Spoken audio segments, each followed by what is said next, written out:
but they figured it out. They learned. Can you believe this? The hurts are too big. He doesn't live in the real world. He's not facing any of this from his, ivory tower. By the way, Bianca, I do have to say, Rachel Maddow looked a lot different in that clip that you just showed.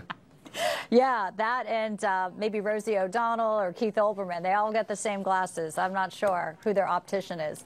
They're not seeing things straight, clearly, but Americans are. Great early voting numbers. And great to have you in. Jason Miller, Senior Advisor to President Trump. Thank you so much for your time today. Hey, thank you. Next on In Depth, look at this.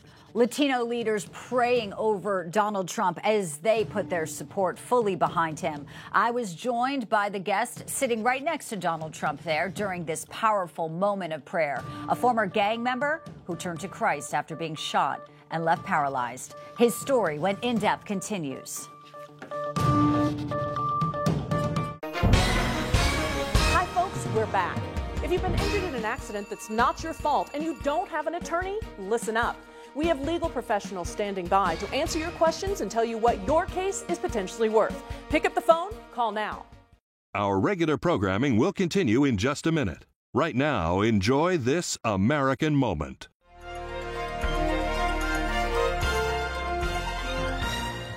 I'm going to tell you something. They're going to call you chicken if you don't swim. You are the world record holder. And the premier Olympic swimming event is the 100 freestyle. With those words from his coach, Olympic history was made. Born Mark Andrew Spitz in the little town of Modesto, California, the future Olympian record holder began his swimming career at the age of 2 in the Hawaiian waters of Waikiki Beach. 4 years later, Mark and his family moved to Sacramento, California, and by age 10, he held 17 national age group records and 1 world record. But the best was yet to come. After a disappointing performance at the 1968 Olympics, the Shark, as nicknamed by his teammates, returned to the Olympic Games in 1972, determined to do better. As history records, at the 20th Olympiad, Mark Spitz won 7 gold medals and set 7 world records in the process. But it almost didn't happen. After winning his 5th gold medal, the Olympic champion faced his toughest competitor, Australian Michael Windon, in what Spitz had always considered his toughest race, the 100-meter freestyle. He thought seriously of withdrawing from the biggest race of his career. But with encouragement from his coach, Spitz reconsidered and changed history. Spitz's achievement gave America a boost internationally as the nation suffered in global public opinion from its long war in Vietnam. And Spitz's victory in the sports arena was especially gratifying. As an American Jew, his victories cast a powerful shadow over the Palestinian Liberation Organization's Munich terrorism, when 11 Israeli athletes were held hostage and eventually murdered by the group belonging to the Black September organization. Despite the horrors and his own nail-biting competition, Mark Spitz always maintained his sense of humor. The night before competition was to begin, he was asked by a Russian reporter why he wore a mustache. Although he had planned to shave it that very night, he replied, I said, no, it doesn't slow me down. I said, it deflects the water away from my mouth. It allows my head to get a lot lower and more streamlined, my behind actually up. And so that's why I was able to break the world record at the Olympic trials in Chicago 3 weeks before. The guy looked at me and hesitated, and then he translated as fast as he could into Russian. All male Russian swimmers the next year had a mustache. For Newsmax TV, I'm Bill Curtis, and this is an American moment.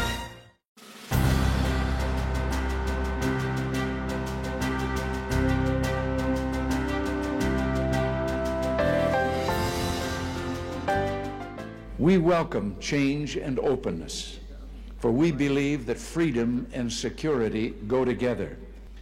There is one sign the Soviets can make that would be unmistakable, that would advance dramatically the cause of freedom and peace. General Secretary Gorbachev, if you seek peace, if you seek prosperity for the Soviet Union and Eastern Europe, if you seek liberalization, come here to this gate. Mr. Gorbachev, open this gate. Mr. Gorbachev, tear down this wall.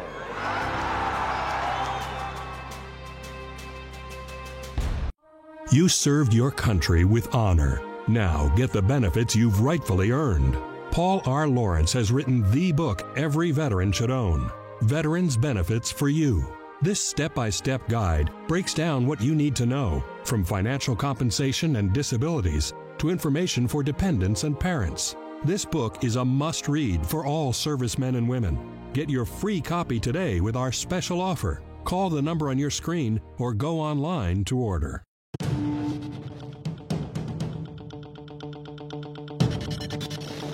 However, today, Lord, we lift up the man that we believe you've put your hand upon to help restore America and bring America back to the place that honors you.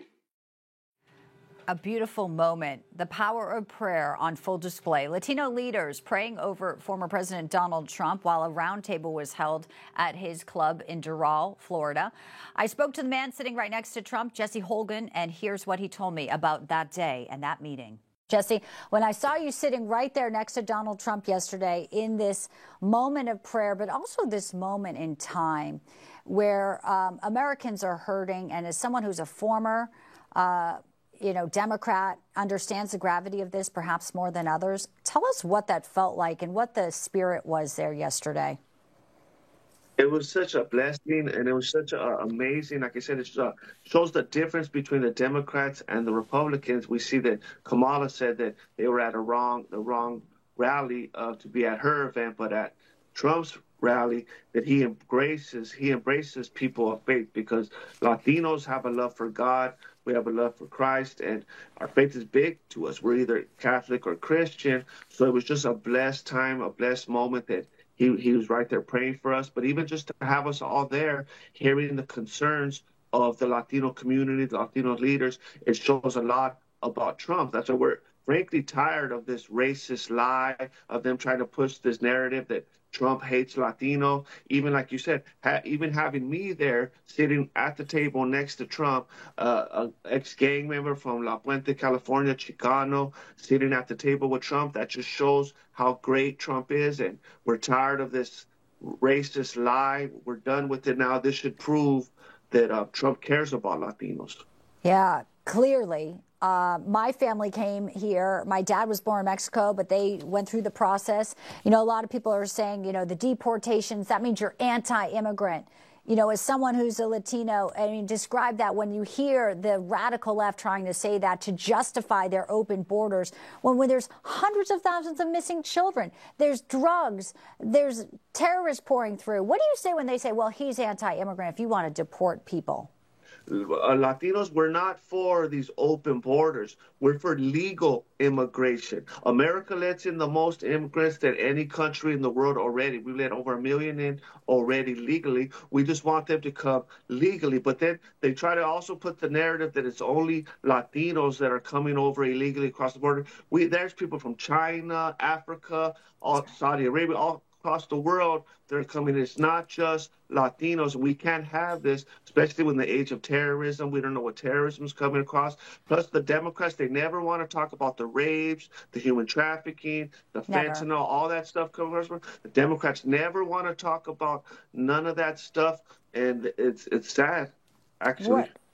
You have a powerful testimony. What did Donald Trump think of your story? I'm sure you got a few moments with him yesterday. You were right next to him. What were his words for you? Can you share that?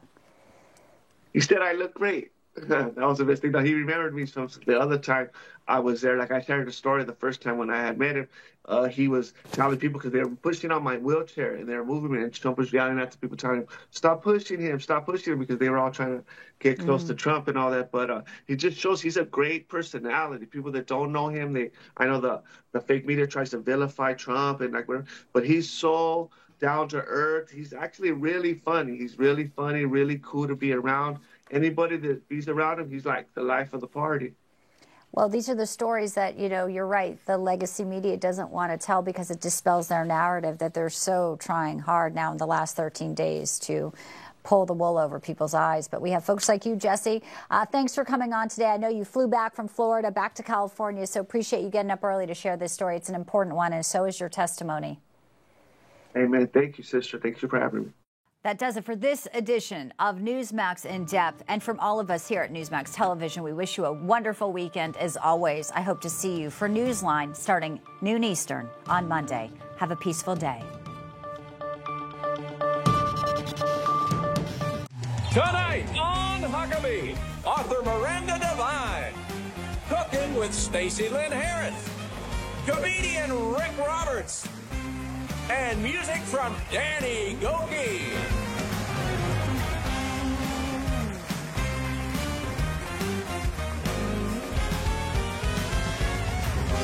That's Ray Corley in the Music City Connection.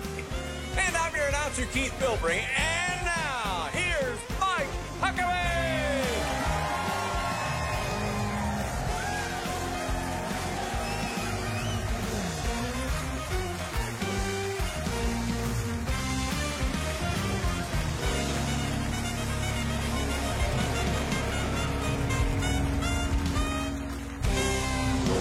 Whoa.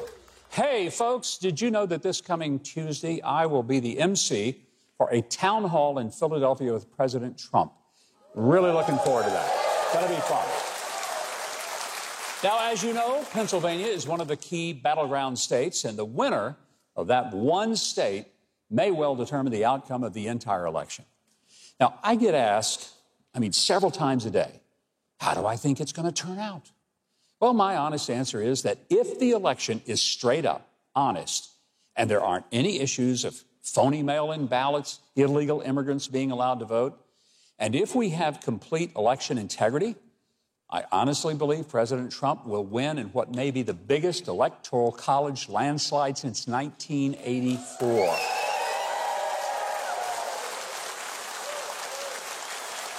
But that said, I'm nervous and cautious because the attempts to cheat are stunning, and the ongoing lies from the Harris-Walz campaign and lockstep collusion with the corrupt media make me realize that every vote will truly matter.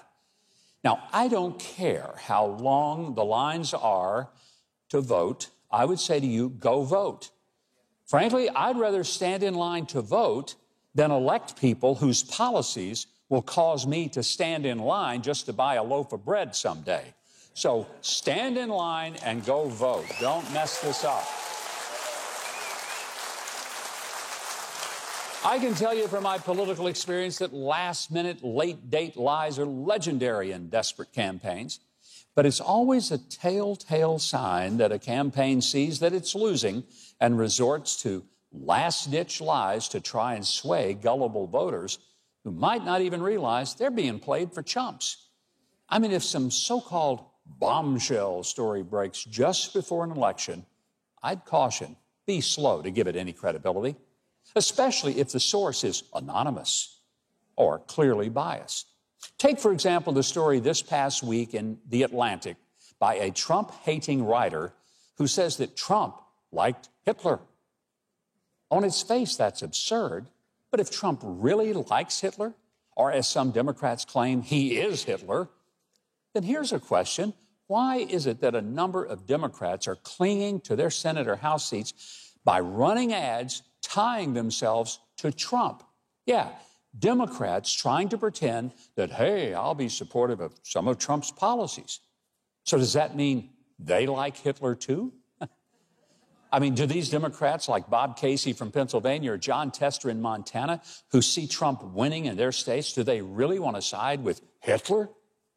That's election desperation at its worst for the Democrats to try and invoke words like fascist, dictator, or evil to Donald Trump. And the owner of The Atlantic is one of Kamala Harris's closest friends. And the supposed source of the story is a person that Trump famously fired and has remained bitter about it. Now, I say supposed source because most of the article is based on the ever-ready anonymous sources.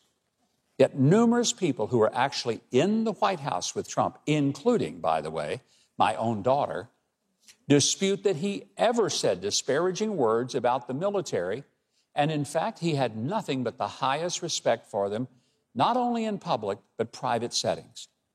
Frankly, I believe my daughter far more than these cowardly critics who hide behind their anonymity to make ridiculous and refutable allegations at Donald Trump. I mean, if they really believe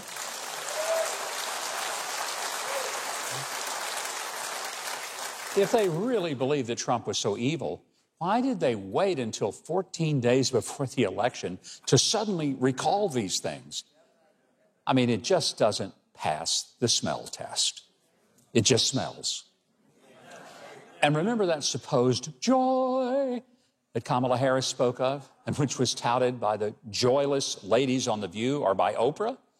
You know, I've decided they ought to rename the show The View, and they ought to call it The Pew, since it stinks to high heaven. Whoa. Whew.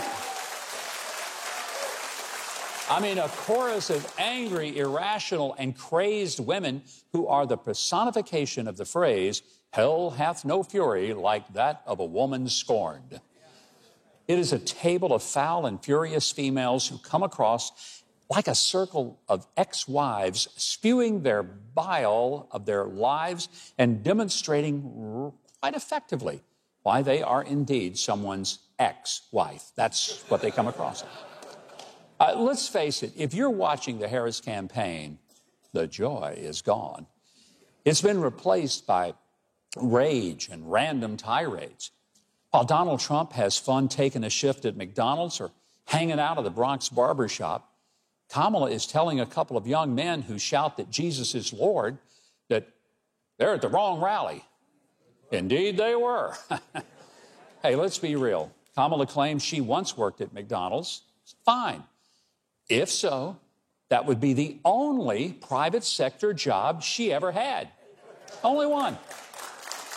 And here's something I wonder. Why won't a reporter ask the simple question to prove whether she was at McDonald's? Madam Vice President, which McDonald's was it that you worked at? You know, if there is a campaign exhibiting real joy, quite frankly, it's the Trump-Vance team. They're unfazed by the cheap shots, both figurative and literal. And they're answering real questions with real solutions. And here, this is right here, the real reason you ought to feel good about voting for Trump. Because I have it on good authority that when he worked that shift at McDonald's, he did something that no one else has seemed to be ever able to do. He fixed the ice cream machine at McDonald's.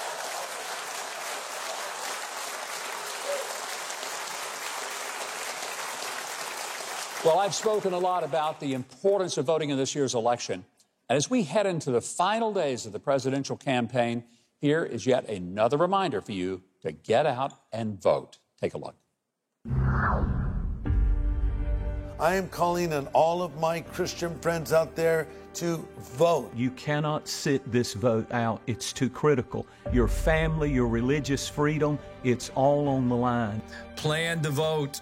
It's our pattern in these national elections for the Christian community to stay on the sidelines. It's time to break the pattern. This is the most important election of my lifetime, and it's critical that as Christians, we make our voices heard. Make sure you vote. Who you vote for is your business, but it's the business of a responsible person to vote.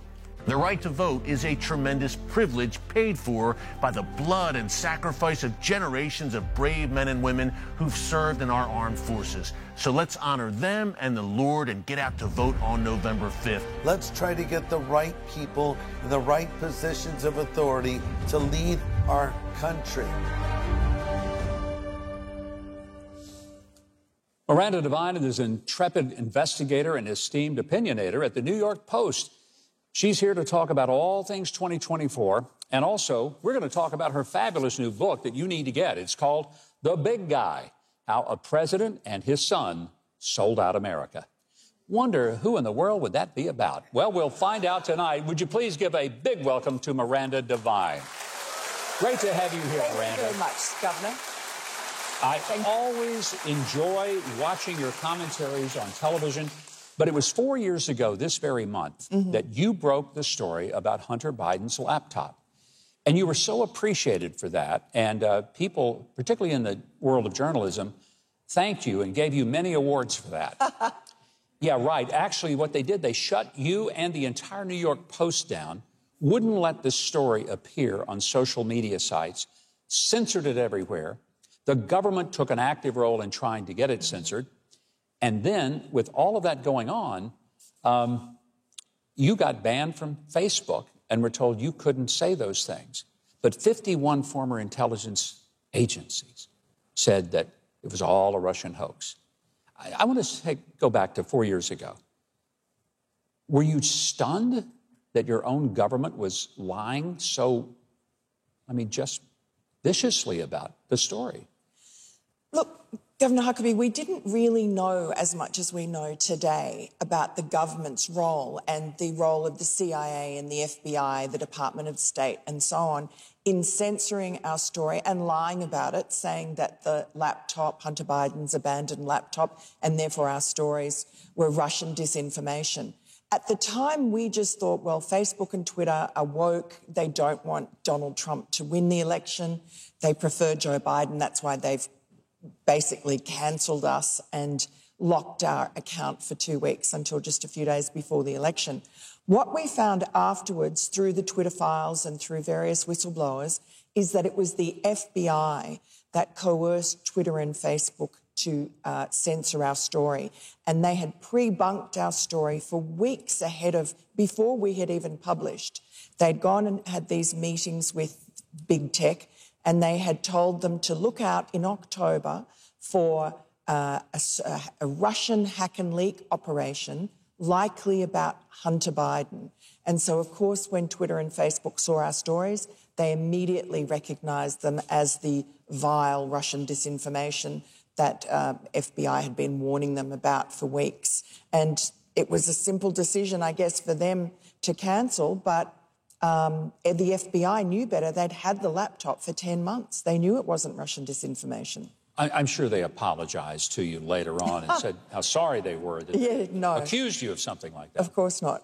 Well, and that's what is so disturbing. The fact that the very government agencies that all of us pay for, whether we're liberal or conservative, would use the power of the public trust and say, we're not going to let your information go out there, even though it was later proven that what you said was 100% correct.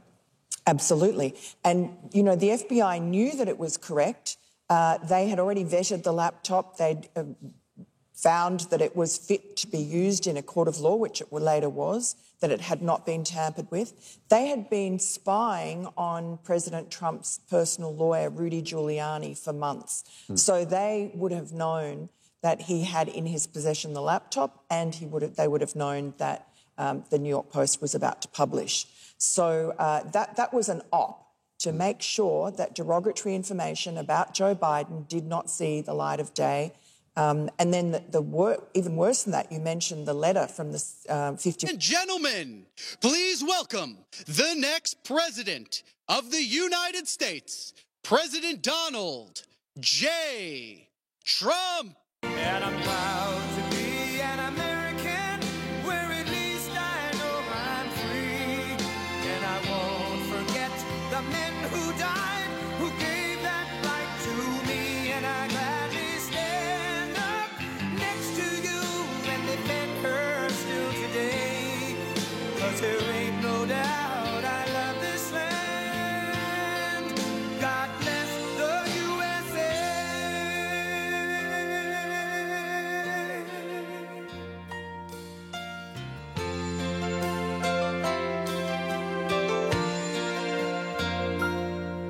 From the lakes of Minnesota to the hills of Tennessee, across the plains of Texas, from sea to shining sea, from Detroit down to Houston and New York to LA, where there's pride in every American heart, and it's time we stand and say that I'm proud to be an American, where at least I know I'm free. And I won't forget the men who died, who gave that right to me. And I gladly stand up next to you and defend her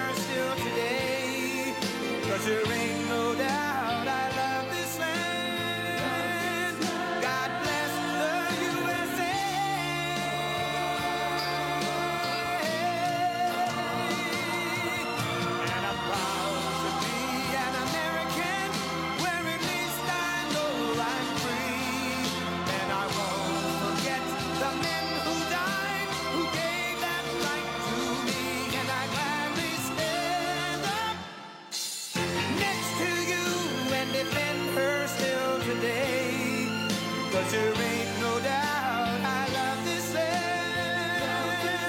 God bless the USA.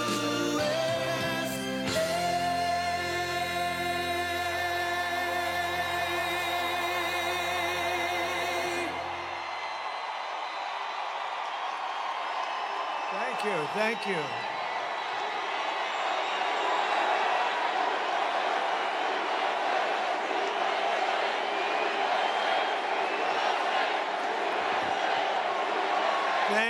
Thank you very much. Wow, what a crowd this one is, huh? What a crowd. Look at that up in the rafters. I don't know, are you guys okay? Can you see that place? Low up there. Well, I have some friends up there. They couldn't get seats. Can you believe this? Thank you very much, everybody. It's great to be in Milwaukee. We love Milwaukee. And a very special welcome to, we love this place, right? We got it, the ship contract. We got it, the biggest shipping contract. You know that? We love being in Wisconsin. I'm thrilled to be back in this beautiful state with thousands of proud, hardworking American patriots. That's what you are. And we have a country that's going to hell, but we're going to turn it around very fast. And I'd like to begin with a very simple question. Very simple. Are you better off now than you were 4 years ago? So I've come today with a message of hope for all Americans with your beautiful vote. Oh, we don't want your money. I don't want your money. I want your damn vote. Okay?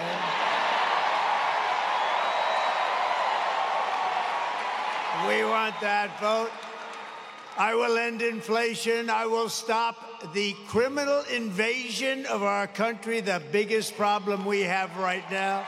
And I will bring back the American dream. And this is all you really need to know. We have somebody who's grossly incompetent as, I guess, I don't know, is she the vice president, the president? Is she a contender? What the hell is she? Kamala broke it, and I will fix it, and we'll fix it very quickly.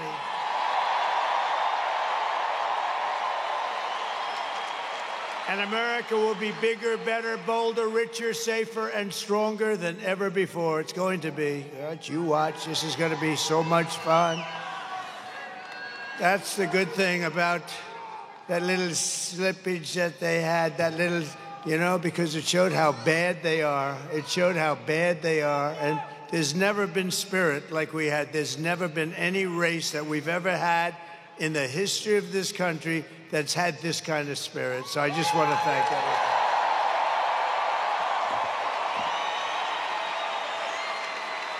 This election is a choice between whether we will have 4 more years of gross incompetence and failure, or whether we'll begin the 4 greatest years in the history of our country. They're going to be the 4 greatest years.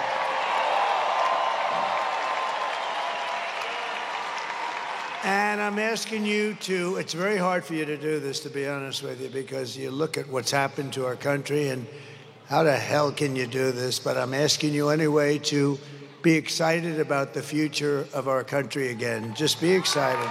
We're going to turn it around. And I'm asking you, dream big. The American dream, just dream big. We're bringing it back. This will be America's new golden age. It's going to be the golden age. Look at this place. I mean, what the hell? How do you beat it? How do you beat it, huh?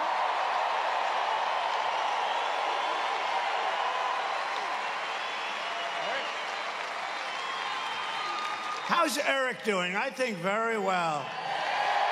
Oh, boy. He's a great guy. He's a great-looking guy, too. Sometimes I'd say maybe he'd be better off without that mustache. I'm not sure. He's such a handsome guy. I said, I don't know. But, you know, I guess you better leave it, because I hear you're leading, so we have to leave the mustache. Right? And you're doing great, Eric. Boy, oh, boy, we love it.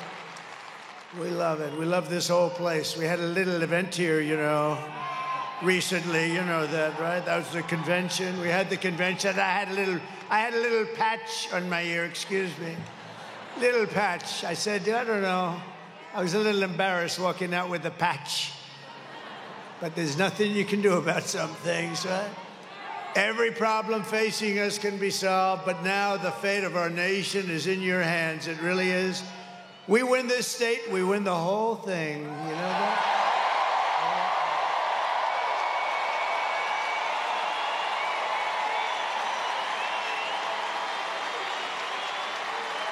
On Tuesday, you have to stand up and you have to tell Kamala that you've had enough, that you can't take it anymore.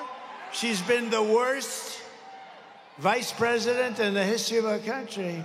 And you remember, just 5 months ago, everybody was saying she can't run, she's grossly incompetent. She was the worst vice president in history. We're not going to take it anymore, Kamala. You're fired. Get the hell out of here.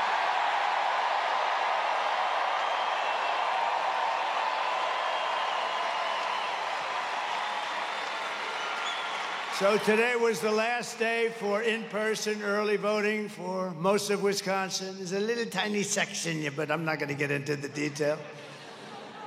But you still have until Sunday to vote early here in Milwaukee, as well as in Madison and Green Bay and Racine. We love Racine. We just left Green Bay. We had a great event. Was anybody at the one in Green Bay? That was a good one. That was, how's your football team? You know what I liked? I love Brett Favre.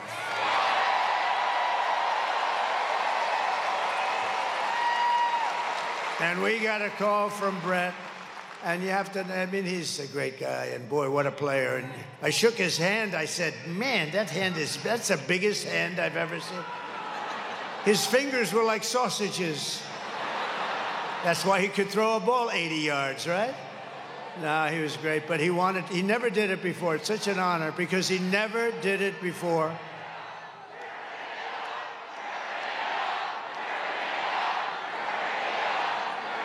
Thank you very much. No, Brett never did that before. You know, as an athlete, it's hard to do a little bit. You can't do it. You lose some fans, maybe, who knows? Crazy people that say, oh, I don't like him because he likes somebody, but Brett was great, and we had an unbelievable day. And to get his endorsement, and he wanted to do it right here. He wanted to do it right in Wisconsin, any place he said in Wisconsin. And he gave me a full endorsement, and that was a great honor, right? That was a great honor. Great guy. He could really rip that ball. So thank you very much to Brett. So get everyone you know, you have to do it. You have to vote, vote, vote. We're going to win this thing, and we're going to win it big, and I'd love to win it right here. I'd love it. And if you haven't voted early, just come on Tuesday. We don't care at this point. We don't care when you vote. Just make sure you vote. And if you see anybody cheating, then what you do, you know what you do? Report them immediately. No, we're doing great. We're leading just about, I think, all 7 swing states we're leading. But don't listen to me now. Don't listen. Just pretend we're 1 down, right? We're 1 point down, please. We don't want to say, oh, we don't have to vote today, Alice, because he's leading. No, don't do that. We've seen that stuff happen. We don't want to do that.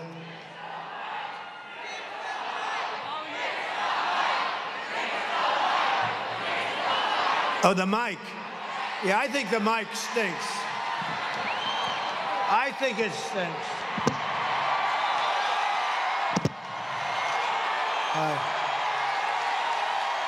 Crazy. Crazy. Oh, that's what I was wondering what the hell they were shouting. I think this mic stinks, by the way. And then we don't pay the contractor. I say, don't pay the contractor. Then they write a story. Trump doesn't pay his bills. He's a bad guy. No, the mic is terrible. I had another one today. You know what? I've done 3 of these today. Somebody said maybe what we could do is maybe we could just skip the last one. I said, there's no way I'm skipping. There's no way. And this is the best one of all. Look at this place. Thank you. The ladies from North Carolina, 259 of these they've come to. Look at them. They're beautiful. I don't know where the hell their husbands are. They're married. All of them are married. But they're great, and thank you very much. We're rounding the turn, aren't we, huh? We're rounding the turn. And we have Front Row Joe's over here. Look at him. And we have Mr. Wall over here. You know, it is sort of sad. Is that mic now better back there? Oh, that pisses me off. They don't get it. Well, the mic at Madison Square Garden worked very well. Was that a great event? But honestly, it was basically the same crowd as you have here, right? Same thing. Your NBA arena, your team is very good. I would say the Greek is a seriously good player. Do you agree? And tell me, who has more Greek in him, the Greek or me? I think we have about the same, right? He's a great player, maybe the best player in the NBA, actually. He may be the best player. He's supposed to be a very good guy, too. But with your help, we're going to defeat Kamala Harris, and we're going to make America great again.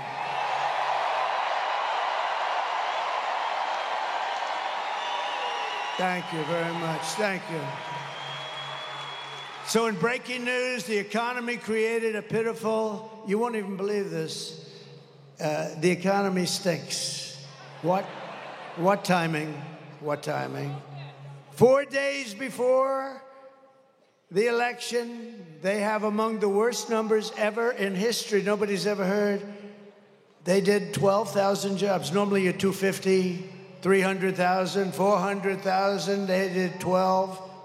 Think of it, 12,000 jobs. And it's hundreds of thousands of jobs less than it should be. Think. Because they're pathetic. They don't know anything. These people don't know anything. She's a very low IQ person. We don't need a low IQ individual. We just had that for 4 years. We don't need this. But those numbers are so low, they're almost disqualifying. The only thing good about the numbers I'm going to give you now are that it's great to run against the people that created those numbers because it's terrible. And just think, a few months ago, they fraudulently claimed, remember, 3 months ago, 818,000 jobs. It was a fraud. Everything they do is a fraud. And then they go after people that aren't frauds. They're a fraud. The whole operation stinks. But they created 818,000 fake jobs. And they thought they'd get away with it, and a whistleblower blew the whistle. And they blew the whistle. They thought they were going to announce. They call it a correction. That's a hell of a correction, by the way. That will be the world's biggest correction in history. What do you think, Ron Johnson? That's the biggest correction. Was it? You know, corrections are meant for like 700 jobs, not almost 1 million jobs. But now they've just revised the past jobs number, right? Last month, and they revised it downward by 112,000 fake jobs. So these guys are playing fast and loose. These are crooked people we're dealing with. The people we're running against are crooked as hell. So that's almost 1 million fake jobs.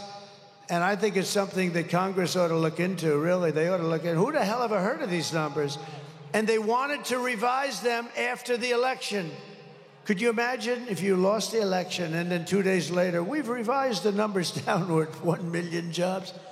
Nobody's ever heard of it, but we thank you, Mr. Whistleblower. You know, some whistleblowers are very good. Kamala's failed economic agenda wiped out nearly 30,000 private sector jobs and nearly 50,000 manufacturing jobs in just the last month. Do you believe this? Nobody's ever heard of these numbers. Even I mean, I know they're incompetent, but I thought they were sort of riding along a little bit on what we built. With almost 100,000 manufacturing jobs killed since the beginning of the year. 100, that's a lot. 150,000, these are all the numbers coming out of the so-called government. Great government we have. 150,000 Americans joined the unemployment rolls last month. This is like a depression. And there's nothing, I mean, no event. I think they're trying to blame it on the hurricane. No, that was, you know, a relatively small area. No, not the hurricane, not the hurricane. They're the hurricane.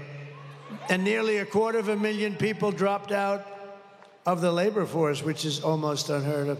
No, these are the worst numbers anybody's ever heard of.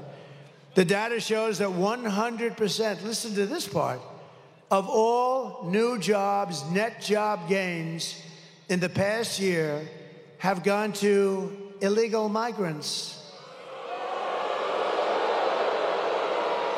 And the jobs were taken from African Americans, Hispanic Americans, and union workers. I don't think the unions are too happy about this. But I told you this was going to happen. It was inevitable. They're letting millions and millions of people flood into the country.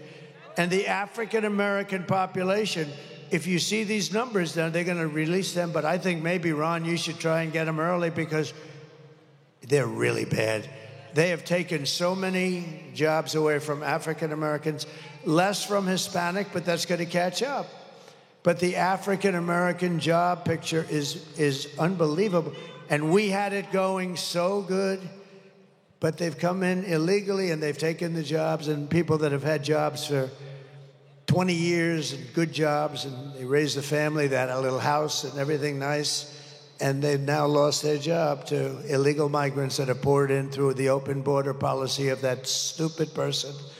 Kamala's inflation nightmare has, think of this, has cost the typical American family $30,000. Think of that one. Higher prices because the inflation's just raised. And you know what started? When they played around with my energy. I had no inflation. We had the greatest energy we've ever had. I was going to have it 4 times higher by now. And we're going to do that, but we got a little bit of a delay because... And we were going to have it 4 times higher. We were going to take care of Asia. We were going to take care of Europe. We're going to make a fortune, start paying down debt. We have $35 trillion in debt. We're going to lower your taxes. I gave you the largest tax cut in the history of our country and the largest regulation cuts. And we were able to do more. Thank you. Thank you. And now she wants to impose the largest tax hike in American history on top of everything else and raise your taxes by more than $3,000 a year. Is everybody happy? I don't want to ruin your night, but don't worry, we're going to make it good. You got to suffer a little bit to get them out. Get those people out. They're grossly incompetent. I stand before you today as the only candidate who can rescue our economy from total obliteration and restore it to strength, prosperity, and actual greatness. We're going to restore you to greatness.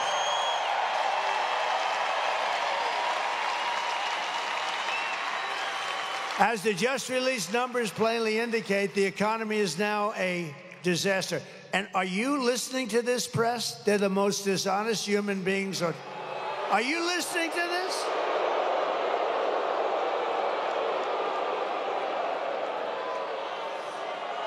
These people, you know, whenever I look at them, they turn the cameras off. The red lights go off like, you see them all go, they don't want any part of it. No, that's a lot of press. That's a lot of cameras going so late at night. But no, we're gonna bring it back, and we're gonna bring it back fast. You know what we're gonna do? We're gonna drill, baby, drill. We're gonna get the energy down. It's gonna come down. We're gonna drill, baby, drill. But I don't know if you know it, their economy is expected to get significantly worse. How does it get worse than that?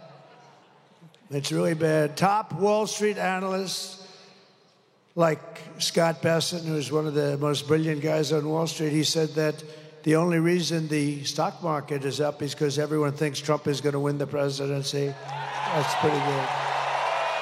We had a great stock market. Can you imagine if Kamala won?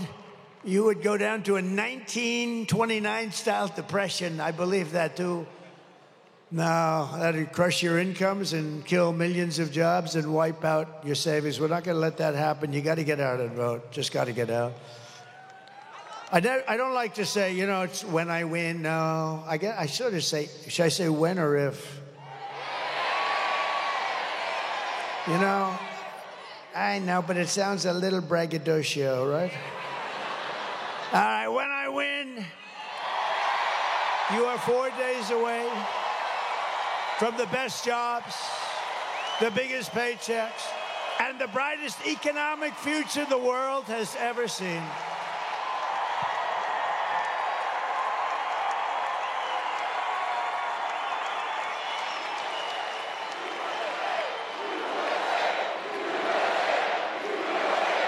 Thank you. That's so nice. Thank you. Thank you. I will massively cut taxes for workers and small businesses, and we will have no tax on tips. No tax on overtime. And for our seniors, ready? No tax on Social Security benefits. And I am going to, this was given to me by a friend of mine. Actually, this was given to me by a great political reporter. She said, sir, why don't you support and give a tax credit for family caregivers who take care of a parent or a loved one? I said, that's a good idea. So we're going to do that. Do you know, if you didn't have those people, you would not have enough hospitals in this country to take care of anything. You'd need to double your hospitals, and you still. Those are the greatest people on earth, and they do it with love. And we're going to get them a tax credit. Is that okay? It's about time. To rapidly reduce inflation, I will end Kamala's war on American energy. We're going to drill, baby, drill. We're going to frack, frack, frack. You know, she goes and she says, oh, no, I've always wanted to frack. This woman, she's the worst liar. Look, I had to go and beat crooked Hillary Clinton. She's crooked as a $4 bill.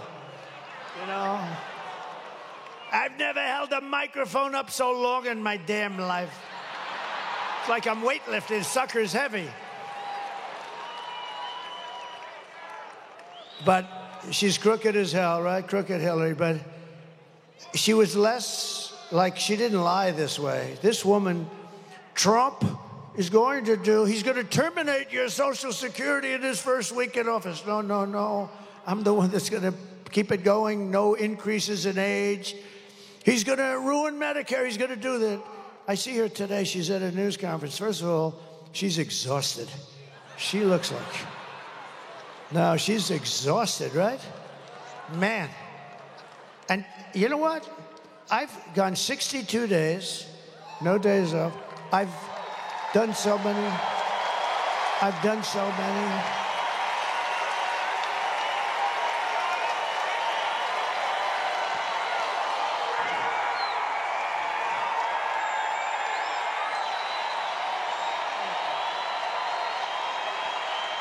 Thank you very much. No, I've gone 62 days. Today is an example. Yesterday, I started off in New Mexico. You know why? It's not really a swing state, but it's a state that likes me a lot. It's got a thing called a border, and it's an open sieve. And people are pouring in by the thousands and thousands and doing a lot of destruction and doing a lot of crime. And I went there. We had a massive crowd. You couldn't even see the end of it. It was like early in the day on a regular weekday. And today I was in Michigan. We were all over the place. We were in Michigan, but I said, and Michigan's very important. You know, we're leading in Michigan. You know why? I'm going to bring back the car business, a little thing like that. You know, I told them today, a year ago I heard through a friend of mine who builds plants. He's a great plant builder, the best and the biggest in the world. He's building this massive plant, and I wanted to see it.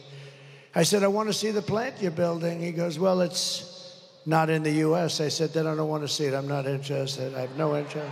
Where is it? It's in Mexico. Who owns it? China. They're building this massive, they didn't start it. They're building this massive plant right on the border so they can make cars, sell them into the United States, and destroy the rest of Detroit. Take all the business away from Michigan, and in all fairness, Tennessee and South Carolina and lots of other places. And you to a lesser extent, but you too. But they're going to build this big plant. And I didn't like it. I said, that's killer. You know, they're trying to solve the Detroit situation, and we want to bring back company. And we're going to bring them back because you know why? The most beautiful word in the entire dictionary, you know what it is? It's tariff. The tariff.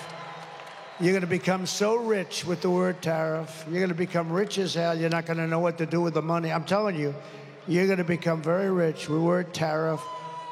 And so I told them, and I was at the Detroit Economic Club. It was beautiful, and I was giving a talk, and I saw the guy that told me that they're going to start building a big plant in Mexico right on the border. And he was in the audience, John, his name is. He's, I think, the biggest in the world at this stuff. It's very good. He told me if you asked me to build an apartment, I couldn't build it, or a road, they couldn't lay the asphalt. But a plant, he has no problem with computers all over the place and robots. Lots of robots, by the way. So I said, well, how's that going? I was making a speech, and I said, I'm right about there where that very beautiful girl is. I'm not allowed to say that. See the beautiful blonde girl right there? I said, now, you know that's the end of your political career when you do that. You're not allowed to call anybody beautiful anymore. If you do, it's the end of your political career. Ron Johnson would never do that. That's why he's a great politician. No, right where that young lady is, John is sitting there. And I called him, I said, could you come back? And he comes backstage. Thank you very much. Fix the mic. You gotta be kidding. Do you want to see me knock the hell out of people backstage? You want to see me?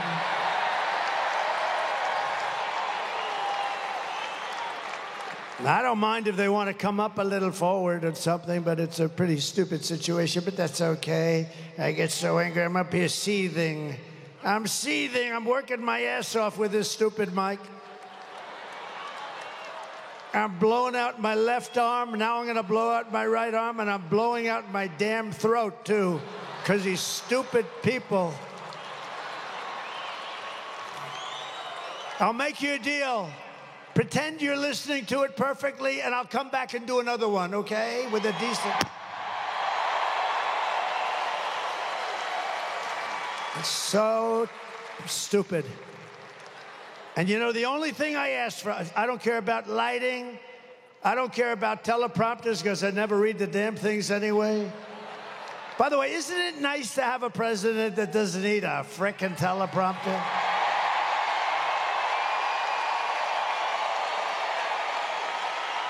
But I don't ask for much. I don't ask for much. The only thing I ask for is a good mic. And this is the second time today that this happened. So now if I were the president, and you know, like a dopey guy like this Kelly, the guy's a total moron, and that happened, I'd fire him, and everybody would say, gee, I'm such a bad person. You're not bad. You fire people. When, for instance, the generals that destroyed us in Afghanistan, every one of them should have been fired. Should have been fired.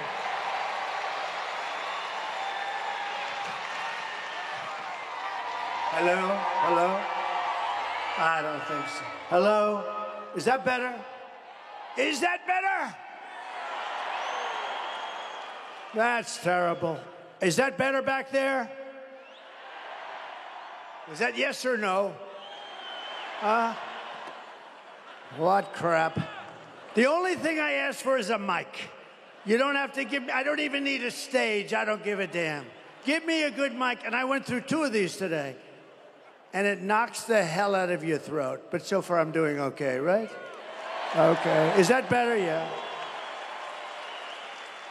And did you notice I came in today, I said, and you know, this is after 4 of these things. I mean, in all fairness, I mean, I'm a human being, right? I come in, and here's the problem. I said, oh man, it's too low. I said, it's too low. so I had to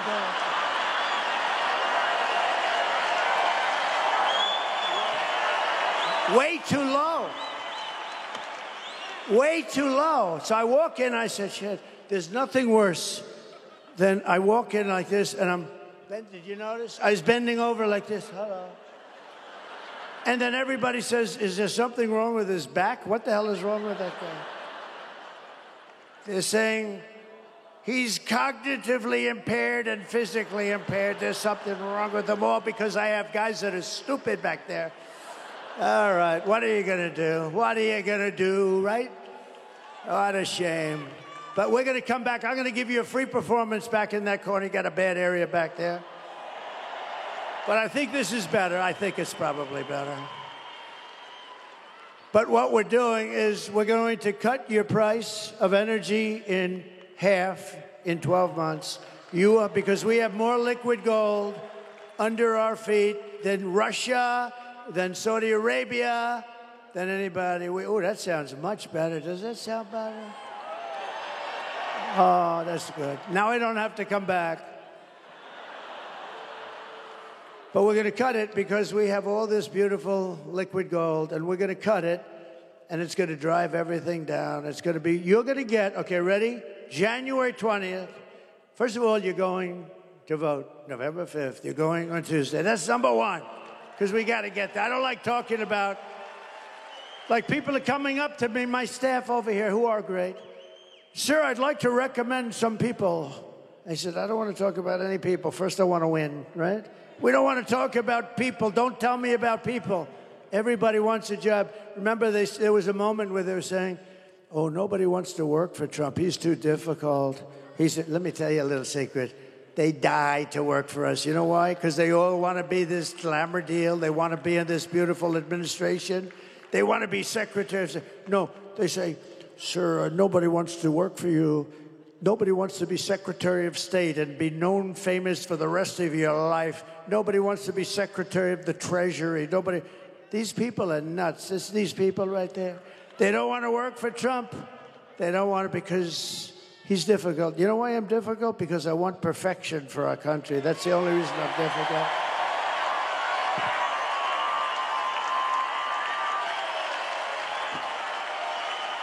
So I will terminate the Green New Scam, one of the great scams in history. Remember our country was going to be dead in 12 years. Remember that? Well, we came up at the 12. What happened? Where are we? Let me tell you, they have global warming, right? They said global warming. They used to call it, but now they call it climate change. You know why? Because climate change covers cold, if it's too cold, if it's too climate change. We're suffering climate change. If it's cold, that's good. If it's hot as hell, that's good. It used to be global warming, and that wasn't working because we're actually cooling. So we have that. But you know, the biggest warming problem we have is nuclear warming. So they talk all the time about the ocean will rise in 500 years, 1/8 of an inch. Who the hell cares, okay? But we have maniacs that have nuclear weapons, and we can't let that happen. And you need a smart president. As an example, Russia would have never gone into Ukraine if I were president. Zero chance with Putin. Zero. And everything Biden said, I said he's saying the exact opposite of what he should be saying. Israel would have never happened. That attack, October 7th, would have never happened. What a shame, right? What a shame. You know what else wouldn't have happened? Afghanistan, we would have left sooner, but we were going to leave with dignity and strength. Instead, we lost 13 great soldiers. I know their families. You know, Biden and Kamala would never call the families, not even one little phone call. I don't think they really wanted to hear from them in the end. But they wouldn't call. 13 great people were lost. Many people lost the legs, the arms, the face was just horrifically injured and obliterated in some cases. Nobody ever talks about them. I talk about them all the time because those people, they're going to suffer for the rest of their lives.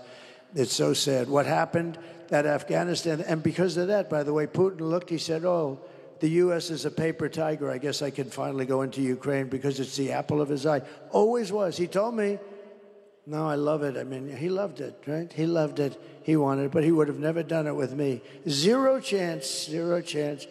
So sad, so sad. So many things have happened. You know what else wouldn't have happened to you? You would have had no inflation. I had no inflation. You wouldn't have had. Inflation was caused by their stupid energy policy that drove the energy through the roof. It's not so complicated. To bring back millions of jobs, we will give our companies the lowest taxes, the lowest energy costs, the lowest regulatory burdens, and free access to the best and biggest market on the planet. And this mic is much heavier than the other one, I will tell you. I can do exercise. I can build up my muscle. But only for those who make their product here in the USA and hire American workers for the job. Right? Right? And if these companies don't make their products here in the USA, then they will be forced to pay a very stiff tariff when they send their products into the United States for the privilege of competing with our workers and taking our workers' jobs. And we will now have protected companies. These companies will not leave because they're going to be protected by tariffs, because they can't be undercut. You know, I took in hundreds of billions of dollars from China. Nobody talks about it. Those guys don't talk about anything. They only talk about bad. They only talk about fake news. But we took in hundreds of billions with a B, dollars from China. No other president took in 10 cents. Oh, you know, and I watched the other day, Mrs. Obama was nasty to me. What was that all about? What was that all about, Scott Walker?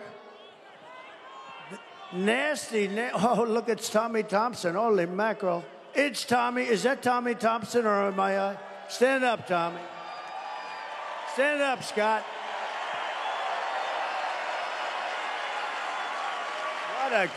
What a couple of real pros, good guys. But Tommy, I got along with him great. You know, in 2016, I wanted to win Wisconsin so bad. He said it's not doable. He said, you are a very difficult state. But I won it, you know that. I did win it. Despite your difficulty, I actually won it twice, but these are minor details. But, which everyone knows is actually. But Tommy Thompson, and he's a longtime governor, a longtime pro, and I said, what do you think, Tommy? I have a big meeting, and it's hard. You know, you have all these states, you want to go to the states, and he said, sir, you're wasting your time if you come to Wisconsin. I said, I don't feel that way, Tommy. I had like one of these deals, except with fewer people, to be honest. You know, we've become more popular with time. But it was good. It was big. I said, I don't think so. He said, sir, I'm telling you, you're wasting your time. But here's what I'll do. I don't want you to go to Pennsylvania, go to Michigan, go to these places you have to win. Don't do it, sir. But here's what I'm going to do. I never forgot it. It was the weirdest thing. He said, sir, don't do it. But if I feel you can win it, or if I feel you're going to win it, if something happens over the next couple of months, I'll call you and you can do it then. I said, wow, that's a great idea. So 3 weeks go by and I get a phone call. They said, sir, there's a Governor Tommy Thompson on the phone. I said, who the hell is that? You know, you sort of forget. You sort of forget, right? You know, it's like you're focused on the. I said, well, it's like Tommy. So I said, hi, Tommy, how you doing? What's up? Sir, it's time for you to get in that little chopper and come right up to Wisconsin. You're going to win this sucker. He said, you're going to win it. And he was right, right? He was right.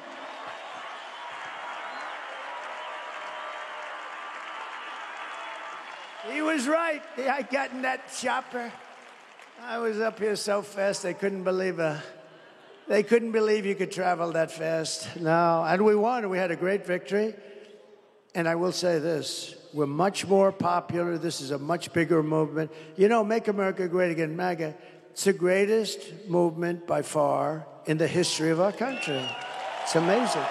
There's never been anything like it. And people don't even fight it anymore, really. They don't win, but it's the greatest movement. And when Biden was doing that thing with the purple background, you remember that? He looked like the devil, right? Remember that? Sebastian. Have you gotten taller, Sebastian? What's going on with you? Sebastian, do you remember? Why are you standing? Do they not have a seat for you? He's giving me applause before we... He's a great guy. Does everybody listen to his show? He's been loyal. I'll tell you one thing. That guy was with me through thick and thin. Anything that came up, he said, the president is innocent. I said, oh, thank you, Sebastian. He would say, I don't know exactly what they're accusing him of, but he's innocent. No, Sebastian's been great. He's been a very good, loyal friend, a really good friend and a really talented guy, smart.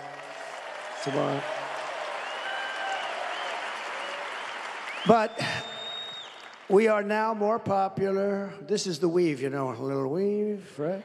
You know, they used to say, these are stupid people, they used to say, he rambled. I don't ramble. I do a weave. You know what a weave is? It's a story. And as you're telling this story, you realize that there's a little offshoot, go up here. But the key is then you have to come back. And then you're doing the story, you're getting down to bottom line, and boom, you do another little weave. Then sometimes you do a weave off a weave. It's here, and then back. It's called a weave. And one guy got it right, a writer. They said, Trump is a totally brilliant guy. He said, he's the most, I've never seen anything like, because you always have to end up in the right place, or then you're rambling, you know, then you're rambling. But no, I have a very fertile brain. But it's the weave, and we do it, and it covers a lot of territory. This way you tell one story, and you cover, really it's like 15 subplots, but you get down to the final answer. And actually, they're starting to say it. You know who said it? Do you know who said it? Rogan. Did anyone see that? What a nice guy. What a good guy. Because that's called long form. Joe Rogan, that's called long form. So you're with him and you're talking, and you don't have to rush your answer and cram it in, right? I like the way, by the way, 60 Minutes, see this part of the weave too. I like the way 60 Minutes, in order, because she doesn't do a weave. She doesn't know where the hell she is. She gave the worst answer I've ever heard to a question. One of the main questions, she was on 60 Minutes, Kamala was, you can't call her Harris, because nobody knows who Harris is, right? Have you seen Harris lately? Who the hell is Harris? So you call her Kamala. But on 60 Minutes, they did something that was amazing. I never thought. I think it's the worst scandal in the history of broadcast. I mean, I think it's the worst scandal. She gave an answer which showed that she was grossly incompetent. It was crazy. It was just like all words. They had no meaning, no effect. They took the entire answer. They said, yes, we adjusted it slightly, yeah. They took the entire answer out, threw it away, and they took an answer down here that had nothing to do with it and put it, which was still crappy, but at least you could make a case. So they took the answer out and they put in a new answer. And I said, that's terrible. It's part of the news division. They get free licensing. They're worth billions, by the way, but the government brilliantly gives it to them for nothing, and they're all crooked. ABC's crooked as hell. Look at this David Muir, the way he was asking stuff. This guy, pretty boy. And his hair's not as good as it used to be, by the way. It used to be much better. But you know what? He was asking stuff. I said, what the hell is he asking? He said, crime went down. I said, only a fool would say crime went down. Crime didn't go down. It went. And then the following day, right, it came out. Crime was up 49%. It's terrible, but what 60 Minutes did is unbelievable. They took the answer out, they replaced it with another answer. You got to see them trying to explain, Sebastian. They're trying to explain why they did that one. Did you ever do that? Would you ever do that? See, he may do that for me, but I don't think so, right? If he did, he wouldn't be talking about it, that I can tell you. But he may.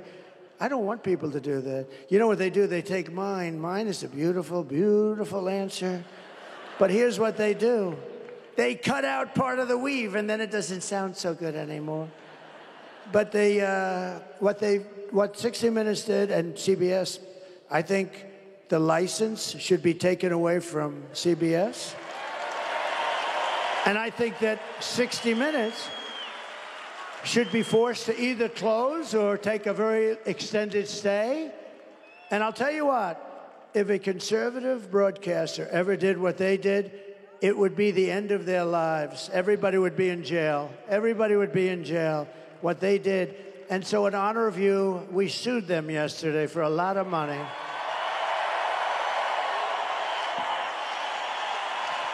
We sued them. And I sued them, and we call it election interference fraud. It's it's a fraud. And I don't think there's any real way. I don't believe there's any way they can even answer it. You want to know the truth? But as we rescue our economy, I will restore our borders, because I think that's your biggest problem. I do. They're destroying our country. They're putting dangerous people. Look at these beautiful people. You'll be interspersed with murderers, drug dealers, terrorists. Do we have any in the House right now? Are there any people? Over the past 4 years, Kamala has orchestrated the most egregious betrayal that any leader in American history has ever inflicted on our people. She's violated her oath, eradicated our sovereign border, and unleashed an army of gangs and criminal migrants from prisons and jails, insane asylums and mental institutions all around the world, from the Congo in Africa to Venezuela. You know, Venezuelan crime is down like 72%, right? Because they put their criminals into the United States of America. Thank you. Thank you. Our stupid leaders. And they're stealing countless American lives. You'll see that in a couple of minutes. It's horrible what's going on. It's a terrible situation. Today I want to hear directly from a mother whose world has been absolutely shattered. This is a young, beautiful mother who I met at one of the rallies, and we said, "Do you mind if we do this?" She was so dead. I had some of the toughest people I've ever seen with me. They were all crying when they saw this. Wait till you see this, please. Sunday night, I asked her to not stay up super late because of her coming to work with me in the morning to do her summer school. She said, okay. I told her good night and I love you. I went to bed, not realizing that that was going to be the last time I saw her. We're best friends. Yeah. We're going to shake it again. I woke up to notice she wasn't in her bed. I'm in my heart trying not to lose my mind because I don't know where she is. I finally remembered her phone had a location on, and her phone was pinging just 2 minutes down the road, right behind the skate park. I start driving to the direction the phone was being pinged at, and I see a couple cop cars with lights on. I see yellow tape. And immediately my heart drops and sinks to the bottom of my stomach. My daughter's hands and ankles were both bound. She was strangled to death, left with no pants. And I know in my heart, she fought incredibly hard. She was not going down without a fight. We begin with two men we're learning are charged with capital murder tonight, accused of killing a 12-year-old girl. Police say these men strangled her before dumping her into that creek. Both men were in the country illegally. Apprehended, then released by Border Patrol less than 3 weeks before Jocelyn's death. The men accused of killing Jocelyn Nungare are affiliated with the gang known for brutal violence. Kamala Harris was in charge of immigration in our borders. If we had better border policies and not open borders and not these catch and release policies, I truly believe this all could have been prevented. Under her being vice president of this country, my daughter's life was ripped away from her. She had her entire life ahead of her. Happy birthday, dear Jocelyn. My daughter is 6 feet in the ground based off of policies that she allowed to keep.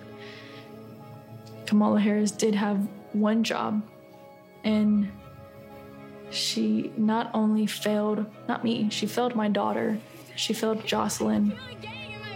You know, she was only 12. President Trump reached out, gave me his sincerest condolences as not a former president, but just as a father, someone who cares. I believe Donald Trump needs to be back in office. I can at least know that my next child will be safe in this country.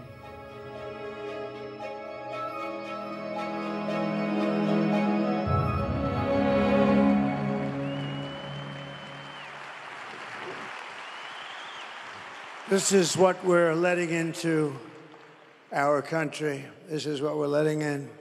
And you could take that scene and multiply it times thousands, whether it's on highways, whether it's just shootings, plane shootings. These are rough people, rough people.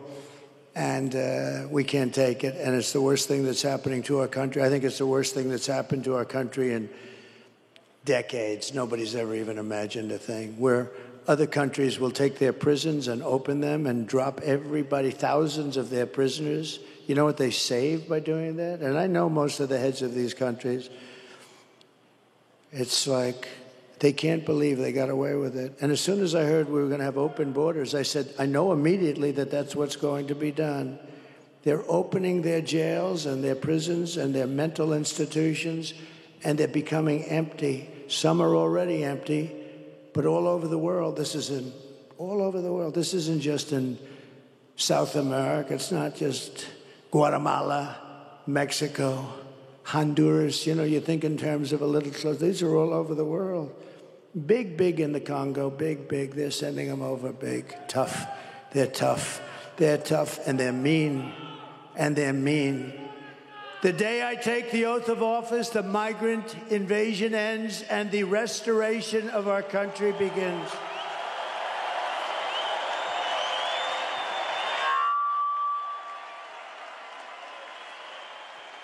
The savages charged with brutalizing and murdering Precious, Jocelyn, are members of the same vicious Venezuelan prison gang, Tren de Aragua, that's taking over apartment complexes and unleashing violent killing sprees all over America. All over America. Think of it. They're in Colorado. I think Colorado's going to vote for Trump. You know what they did? They were the ones that led the thing to get me up. I was the leading candidate of both parties, leading the Republicans and leading the Democrats 1-to-1. I was the leading candidate. And then they talk about a threat to democracy. And that governor, a radical left lunatic who's petrified of the gangs that are taking over his state, this guy went and told his people to try and get me off the ballot. Can you imagine that? That would have been a fine mess. That would have been a fine mess for the country, wouldn't it? And went to the Supreme Court of the United States, won 9-0, because even the justices that were liberally inclined, they said, we can't do that. You got to beat them at the ballot box. It was very heartwarming to see it as a 9-0. But this governor in Colorado did it. And you know who hated him the most? Are the Democrats in Colorado. They thought it was terrible. The United States is now an occupied country, but it will soon be an occupied country no longer. November 5th, 2024 will be Liberation Day in America. Liberation Day. And on day one, I will launch the largest deportation program in American history. I will rescue every city and town that has been invaded and conquered. These towns have been conquered. Think of what that means. Conquered. And we will put these vicious and bloodthirsty criminals in jail or kick them the hell out of our country immediately. And to expedite removals of Tren de Aragua criminals and MS-13 criminals, which are just about as bad. We took out thousands of MS-13s. You know, they loved Long Island. Isn't that nice? You know, two beautiful girls, 16 years old, were walking to school one day, and MS-13 attacked the two girls, and they sliced them up with knives. They didn't want to shoot them because that's too quick and not painful enough. They took and they killed both girls. And it's lucky that we have ICE around because ICE was extremely good. They were extremely good. And this fool that we have running for president without having gotten one single vote to his 14 million votes, this fool wanted to defund ICE. We want to defund ICE. If you defunded ICE, you had nobody that's tough enough to go in there and get these animals out of our country. She wanted to defund ICE. I will invoke and this is incredible because we had to go back so far. I will invoke the Alien Enemies Act of 1798. That's when they ran a tough country. To target and dismantle every migrant criminal network operating on American soil. And if they come back into our country, it's an automatic 10 years in jail with no possibility of parole.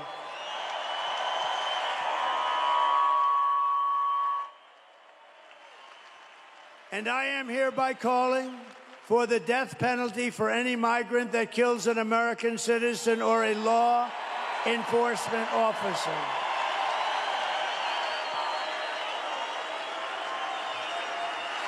And I will immediately ban all sanctuary cities in the United States of America. We will have them no longer.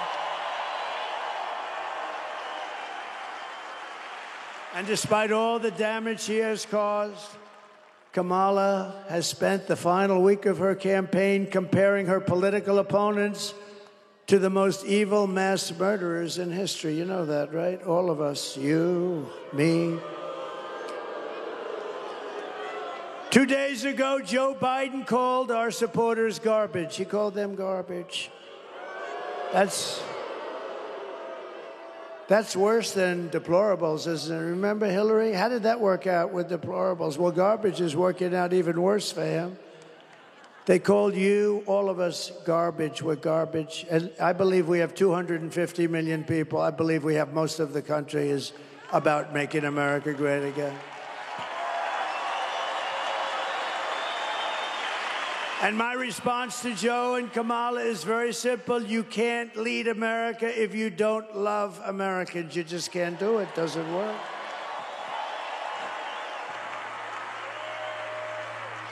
And you can't be president if you hate the American people. And I actually think they hate the American people. She's not a good person. You know, her help, 95% of her help left. Do you know when she was in the DA's office in California, she made everybody stand at attention when she walked in. Good morning, madam. Good morning, they were told to say. Good morning, Madam District Attorney. Stand up at attention. She's not a good person. Kamala's closing message to Americans is that I believe she hates you. I do believe that. I do believe that. My closing message is that I love America, and I'm inviting you to join us in building an extraordinary future for our nation.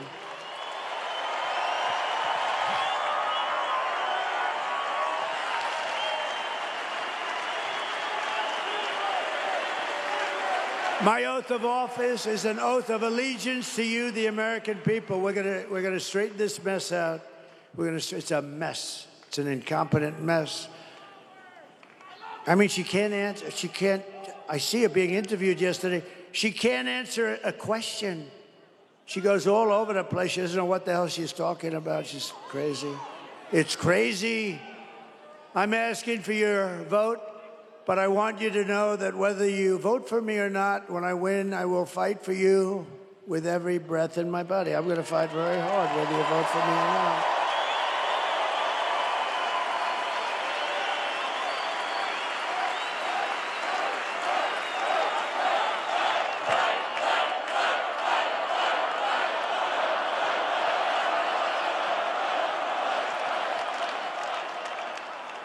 I took a lot of heat about 2 months ago because I said, I think women like me. I do. I think the suburban housewives like me. I do. I think it's a con job by these people. I think it's a lot of crap. But I think they do. And I said, I think they like me because they know I'm going to protect them. And they said, oh, it's such a horrible thing.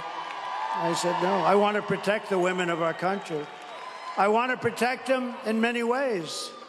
But some of the ways are suburban housewives. They say don't like me. I think they do like me because thank you. She said, I love you. No. Where do you live? What part of Westchester do you live? Oh, well, that's nice. Illinois.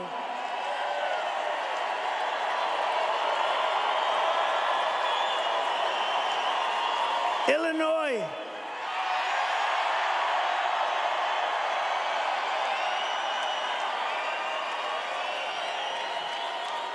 You may have the worst governor in the entire country.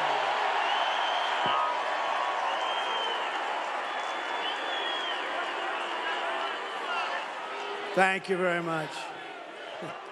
Yes, we do. He's terrible.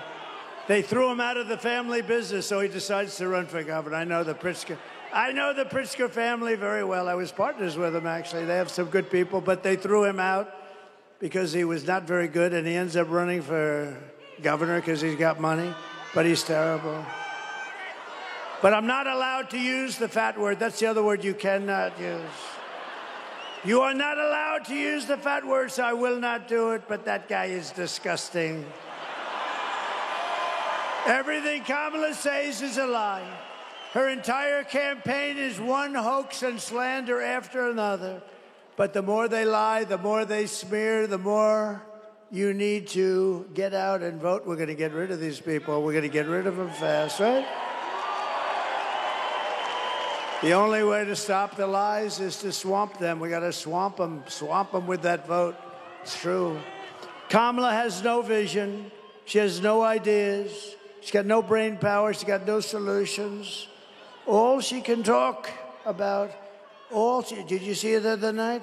All she can talk about is Donald Trump, Donald Trump, Donald Trump. Good evening, everyone. Tonight, I will speak about Donald Trump. Donald Trump, Donald Trump, Donald Trump, Donald Trump, Donald Trump, Donald Trump, Donald Trump, Donald Trump, Donald Trump, Donald Trump, Donald Trump, Donald Trump, Donald Trump, Donald Trump, Donald Trump, Donald Trump, Trump.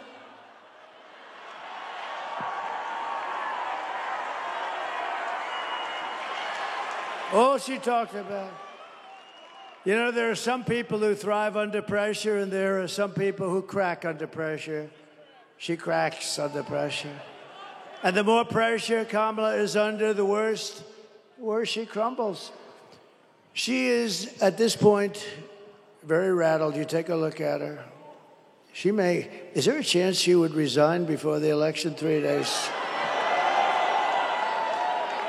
I actually think they should have left Joe. I think he would have done just as well, maybe better.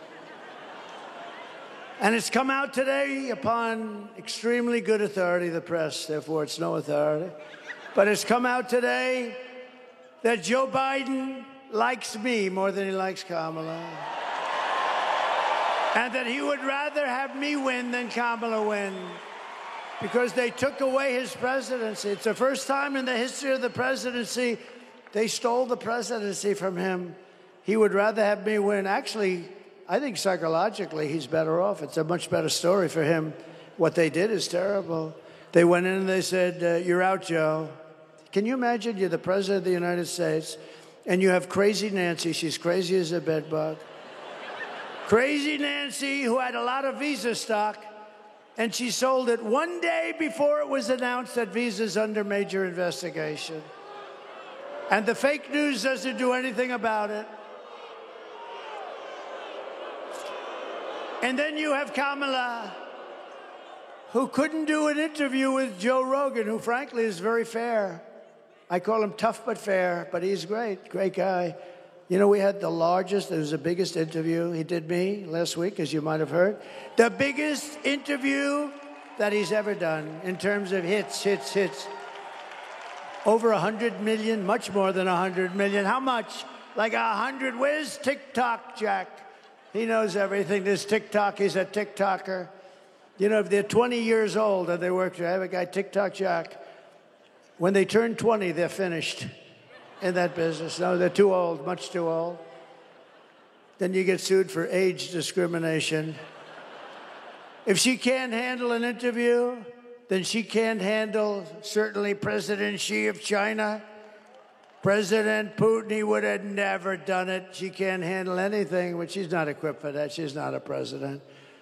She'll get overwhelmed, melt down, and millions of people will die. You're going to die. This is not a charity event. This is an election for the biggest and toughest job anywhere in the world. This is the toughest job in the world.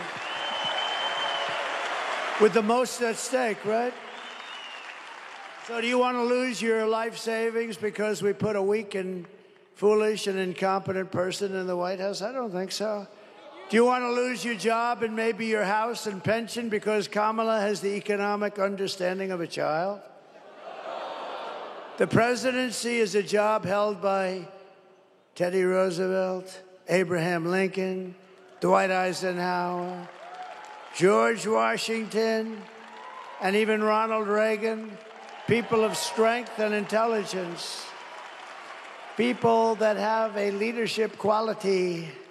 Would you trust Kamala Harris to talk with Russia or China about nuclear war? I don't think so. I really don't.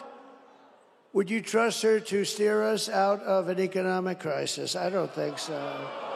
Nothing is more dangerous than to give immense power to a very weak and incompetent person with an extremely low IQ. We don't want... We had enough of low IQs in the last 4 years. We can't go through another person who's a dummy. We can't do it. You wouldn't put Kamala Harris in charge of even a kindergarten class. You can't do it. You can't do it. So at the end of the day, you need to ask yourself, can you afford to put someone this incompetent in charge of our country's future? No, you can't. No, you can't. But on top of it all, Kamala says she would not do anything different, not one thing different than Joe Biden did. In other words, she should not run for office because he was the worst ever. Take a look. You have done something differently than President Biden during the past 4 years. There is not a thing that comes to mind. I stood there on the tarmac watching you check your watch. The chaotic and deadly U.S. evacuation from Afghanistan stunned Americans and the world and cost the lives of 13 U.S. soldiers. Would you have done something differently? There is not a thing that comes to mind. More than 13,000 illegal immigrants convicted of murder have been caught at the border and then released into the United States. An Afghan national is in custody today after being accused of plotting an election day terrorist attack. The suspect entered the U.S. on a special immigrant visa. Gut-wrenching new details in the murder of Georgia nursing student Laken Riley. The illegal immigrant suspect, who cops say committed the heinous murder, is a Venezuelan national who crossed the unsecured southern border back in 2022. Two men investigators say are in the country illegally from Venezuela are charged with capital murder in the death of Jocelyn Nungaray. A fifth illegal immigrant accused of attacking two New York City police officers over the weekend showed no remorse or regret. Would you have done something differently? There is not a thing that comes to mind. Only 18% say the economy is in excellent or good condition. US inflation has hit a new 40-year high, increasing by 9.1% over the financial year. Authorities saying Train de Aragua, which has been linked with more than 100 criminal investigations here in the U.S., has now been found operating its criminal enterprise in apartment complexes. Were you the last person in the room? Yes. Thank you. There is nothing that would come to mind. Can you imagine? How about the 325,000 children that she could have saved if she had the correct policy? No, she doesn't want to bring that up either now. She actually would have changed things, but she couldn't think of it. You know, she didn't have enough time. She only had about 4 days to prepare. If you want to end this disaster, you must get out and vote. We're going to solve this problem very quickly. It's going to happen fast. It's going to be beautiful to watch. We're pleased to be joined today by your next senator from the great state of Wisconsin, Eric Hovde. Eric, thank you very much. You're going to have a great, great career. He's a good man, too. Good man, loves the state. And he is he central casting? And I'll tell you what, she is a disaster. Okay, she's a horror show. Thanks as well to Senators Ron Johnson. Ron, stand up. Wow. Good man. He's a good man. He really is. Thank you, Ron. Great job. Great job. Thank you. We have a man who's just become recently, who's a great attorney general, and he's now a senator. He won a big race, a tough race, a race that everyone said, well, there's no way anybody's going to win this race. And he beat somebody that was supposed to win. And he's become a star in the Senate, Eric Schmidt. Eric, thank you. Thank you. And from the great state of Oklahoma, I love Oklahoma. You know, they have 77 counties, and I won all 77. You know who second was? Ronald Reagan. Ronald Reagan was second. He won 56. I won 77. I have to move there immediately. I have to move. Mark Wayne Mullen. Thank you, Mark Wayne. Thank you. Thank you very much. Thank you, Mark Wayne. And we have Representatives Brian Stile. How are you doing with the Act of Blue or whatever it's called? You got to get it done before the election. He's working on one of the biggest scandals in the country. It's like where the Democrats put money into the Act Blue or whatever the hell they call it, and massive amounts of money, and everybody's talking, and he's in charge. So we're going to blame you if nothing happens, right? No, but everybody knows it was a rip. But honestly, you got to get this stuff done before elections, not after elections. And we learned that. They're finding all sorts of things now in Pennsylvania. Who would have thought you had to do this? But good luck with that, Brian. That's so important, okay? Thanks. Good luck. Scott Fitzgerald. Scott, thank you very much. Thank you. Great. Good job you're doing. Kevin Hearn. Thank you, Kevin. Thank you. We appreciate it. These are warriors, by the way. And a real warrior. He grew up here, and he moved to Texas. He's one of the most popular guys in Texas. He's a congressman. He could do anything he wanted. They love him. And he actually asked for a leave of absence. He said, if you don't mind, I'd like to go to Wisconsin, where I grew up. I want to help the president win that state. He left Texas, and you know what Texas said? We love you for doing it because we have no problem. And, you know, we win Texas by a lot. This is always a little bit tighter. It shouldn't be tighter. It should be the same thing. Oh, I wish it was the same thing. Texas has been so good. But, you know, they view him as a hero for doing this, as opposed to, gee, why is he not in Texas? And he's been up here for 4 months. He's got his brothers helping him. He's a great congressman, and he's a fantastic man, Troy Nehls. Thank you, Troy. Have your brothers stand up. Your brothers stand up, fellas. Boy, oh, but the whole family came up here. Really, they came up just to help me. It was so really incredible. And candidate for Congress, I don't want to mess with this guy. He's a big, powerful man, Randy Niemeyer. Thank you, Ray. Look at the size of that guy. I met him backstage, Scott. I met him, and I said, wow. And former governors, Scott Walker and Tommy Thompson. Great people. Great. Thank you, Scott. Great. Two great guys. A very respected man in D.C. and here, a friend of mine, a great lawyer, Reince Priebus. Reince?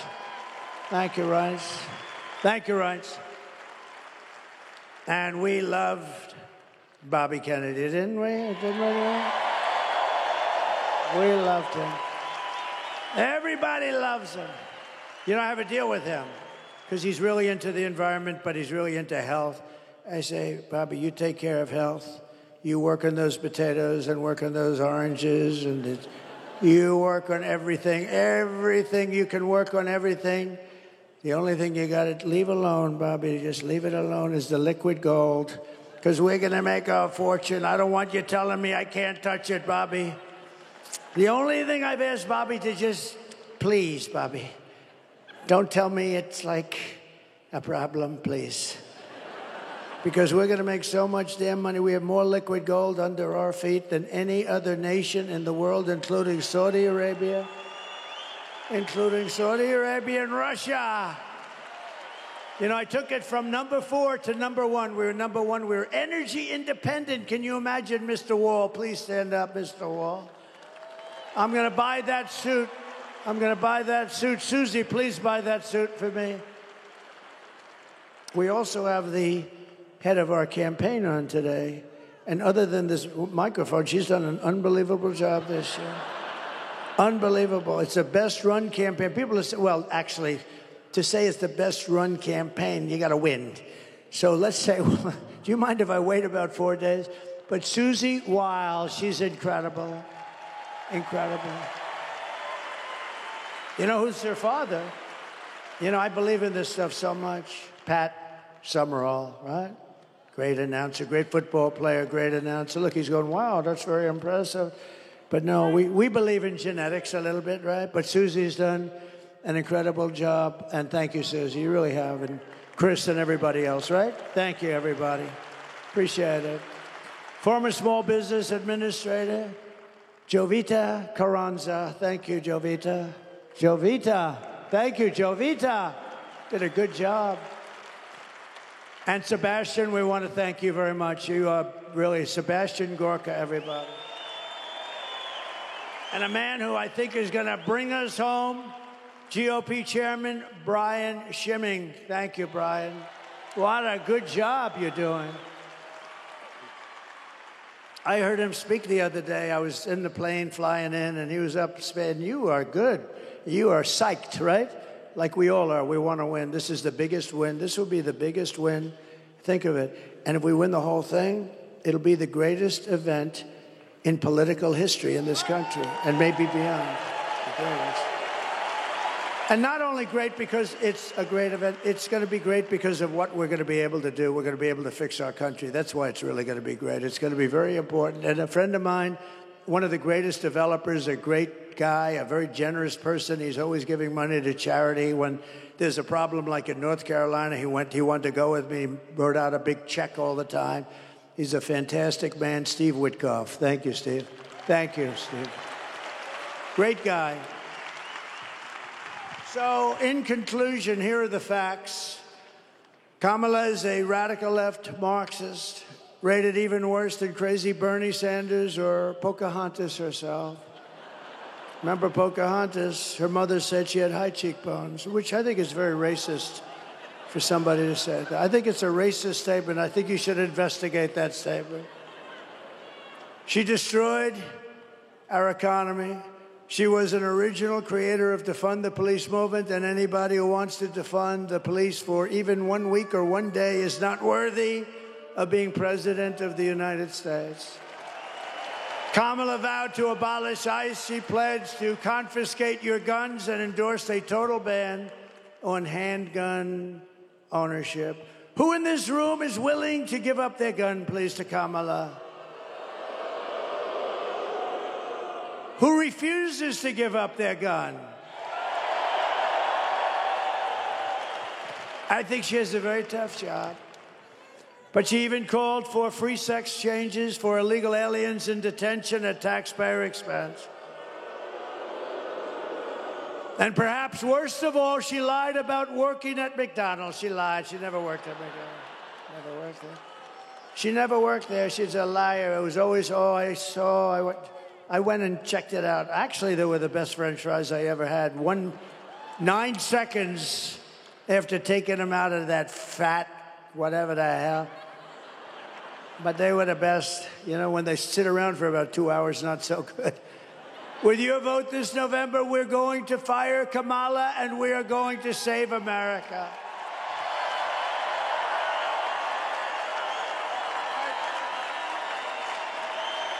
We will cut your taxes, end inflation, slash your prices, raise your wages, and bring thousands of factories back to America and back to a place called Wisconsin.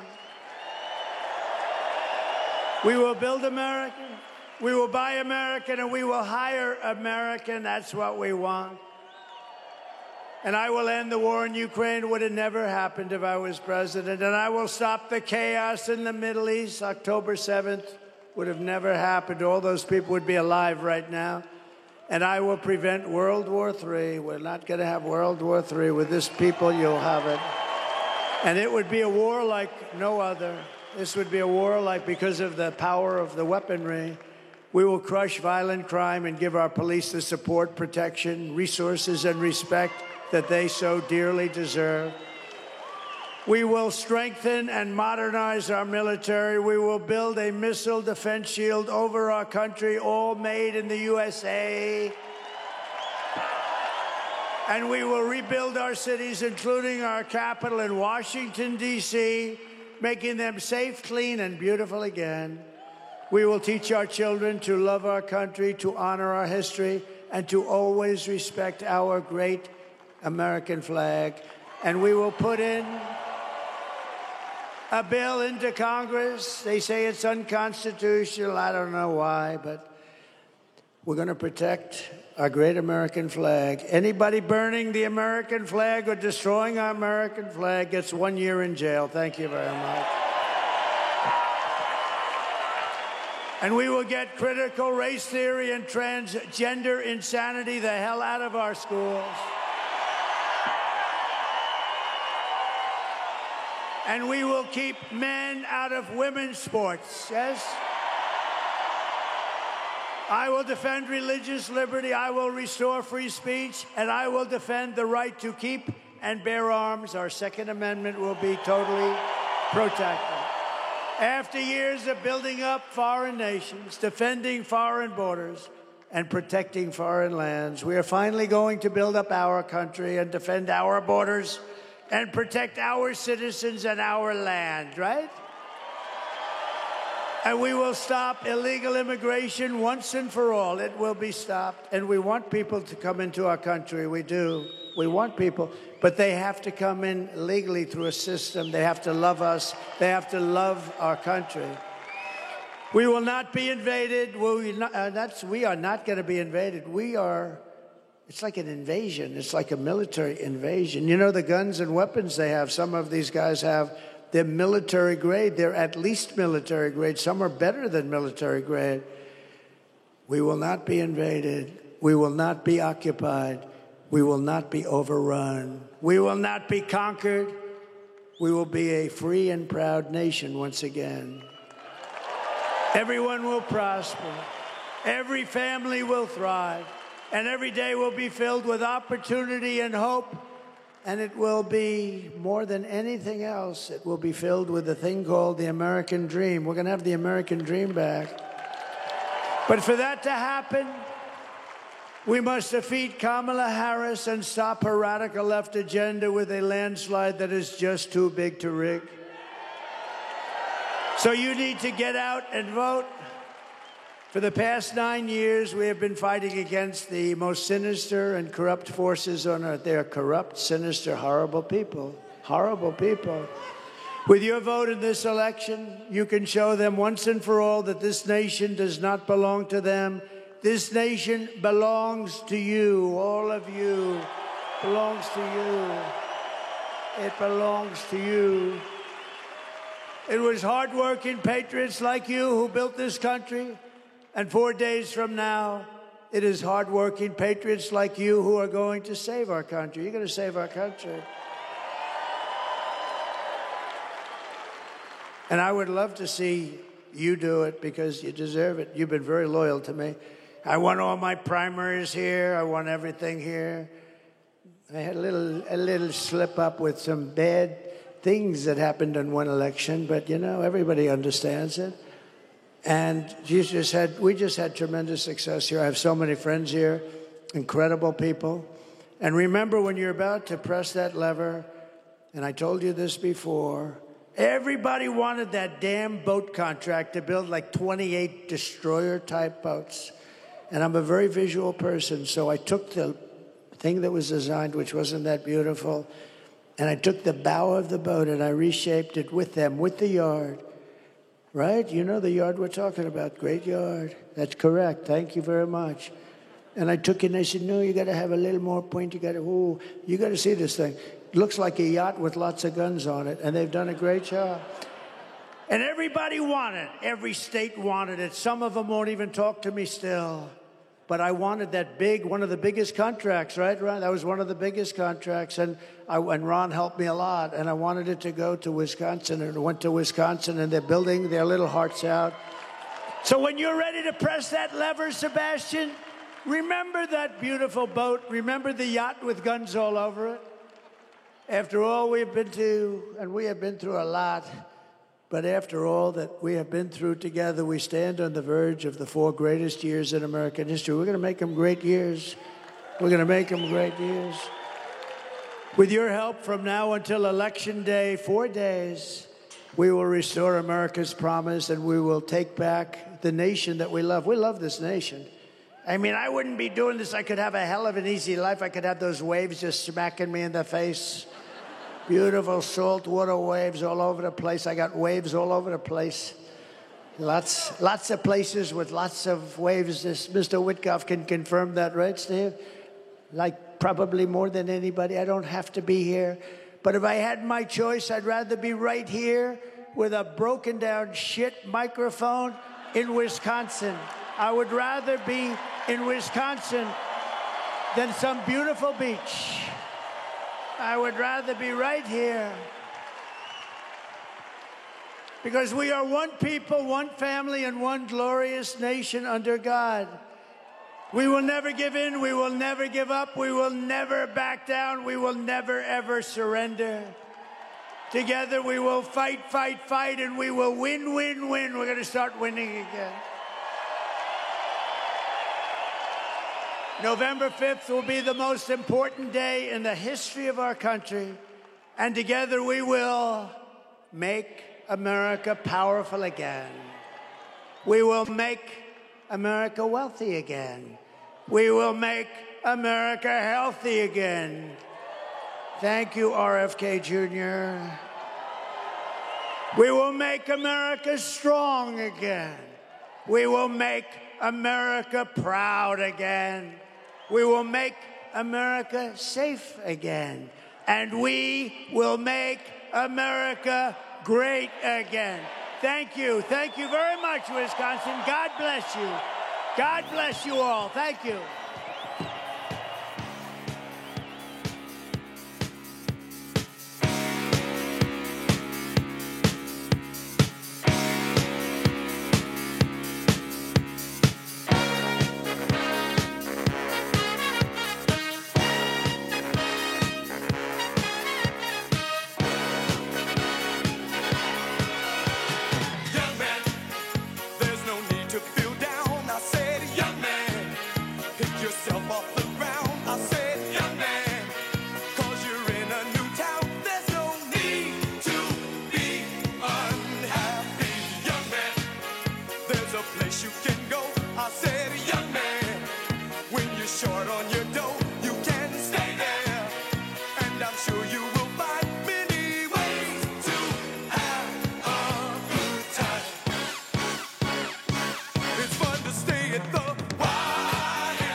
infamous Los Angeles traffic, and he had a vision of a futuristic underground public transport system. Their first self-driving tunnel is almost complete under Las Vegas.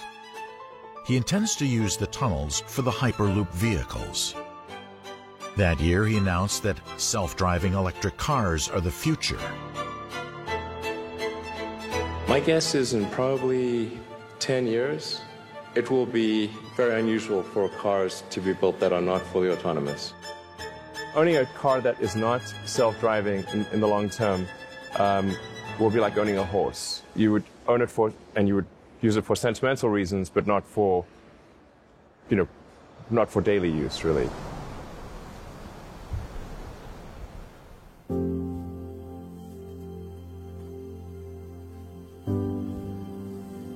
He also announced that getting humans to Mars was officially one of his main goals. A cool goal that even has a set date, 2024. It would be cool to be born on Earth and die on Mars.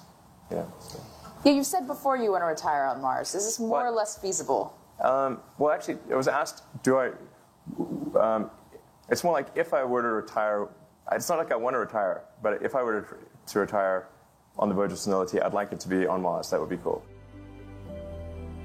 He hopes making space travel affordable, around $100,000 per person, would hopefully entice humans to permanently move to the red planet.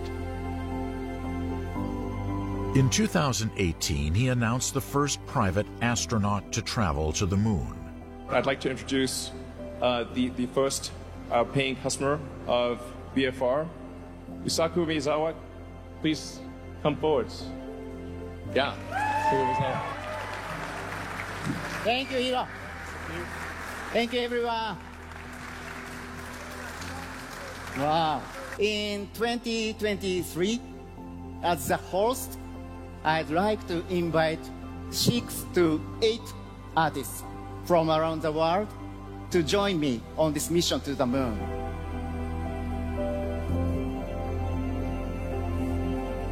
A future where we are a spacefaring civilization and out there among the stars is infinitely more exciting and inspiring than one where we are not. You basically have to hate humanity if you don't like that future.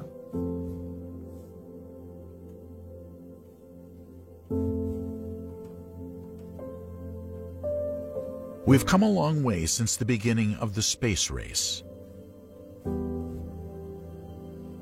In 1969, the first person set foot on the moon, making history. Today, SpaceX brings us one step closer to the next giant leap for mankind. In May 2018, Musk appeared at the Met Gala with his new girlfriend on his arm, the Canadian singer Claire Boucher, professionally known as Grimes. They met online a few weeks before, after Musk discovered a joke on Twitter about artificial intelligence on Grimes' account. He reached out to her, and they started dating quietly since then. Musk told the Wall Street Journal that he loves her for her wild artistic creativity and intense work ethic. 2 years later, in May 2020, Elon announced the birth of their first son on Twitter, a son with the most unusual name. The couple initially announced that they had named their new baby X-Ash A12 Musk. The baby's surname is simply Musk, or Little X. I mean, it's just X, the letter X. And then the AE is like pronounced Ash.